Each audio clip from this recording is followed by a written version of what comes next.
Fabio narakubwiye urugamba si urw'abantu, urugamba ni Imana yonyine yo mu ijuru irurwana. Fabio uziko kubona ijuru kwawe bigoye, uziko uzasoma ijuru kuri stati gusa. Ijuru we kuribona ni ugufungura kuri WhatsApp yawe warangiza ukareba kuri stati, niho uzabonera ijuru.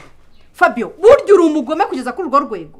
Muraho neza, nizere ko mwese mumeze neza. Fabiola rero na Rugema mu gahinda kenshi cyane ubwo musaza wabo yazaga, cyangwa se musaza we Iribagiza yazaga gushaka Iribagiza. Uri kubona yuko Rugema ari yahangayitse cyane, atekereza se nzabeshya iki uriya muhungu, nzabimubeshya iki uriya mupolisi yuko Iribagiza yapfuye. Rugema rero ari gushakisha ibintu byose byagaragaza nabi, cyangwa se byagaragaza yuko Iribagiza yapfuye. Uriya mupolisi rero yababwiye ati ngewe ndashaka kuba najya ku gituro cye, ndashaka kuba najya ahantu yapfiriye, noneho aho hantu nimara kuhajya bizamfasha cyane, nibimara kumfasha nshaka inshuti zanjye mwibuke nk'umuvandimwe wanjye, nk'umuntu twariranwe, nk'umuntu twavukiye mu nda imwe.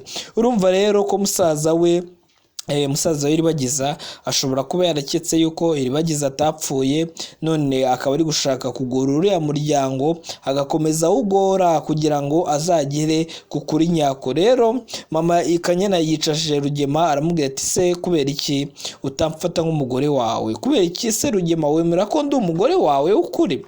Rugema ati ndabyemera kandi ndanabyubaha yuko uri umugore wanjye ukuri. None se niba ubyemera kandi unabyubaha ko ndi umugore wawe ukuri, kubera icyo udashaka yuko Iribagiza ashyingirwa na Cyusa? Ese ni iyihe mpamvu mama Kanyana ashaka ko Iribagiza ashyingirwa cyane?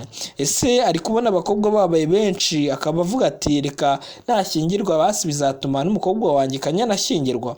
Cyangwa hari izindi nyungu zibyihishe inyuma ziri kubitera ibyo byose byo kuba yavuga ngo kubera iki mudashaka yuko Iribagiza ashyingirwa? Rugema rero nyuma y'igihe kinini yari ari kuri telefone ari kuvugana na Franka, yagiye kubona inyuma ye haturutse umukobwa mwiza cyane witwa Iribagiza, araza aramubwira ati amakuru yawe papa.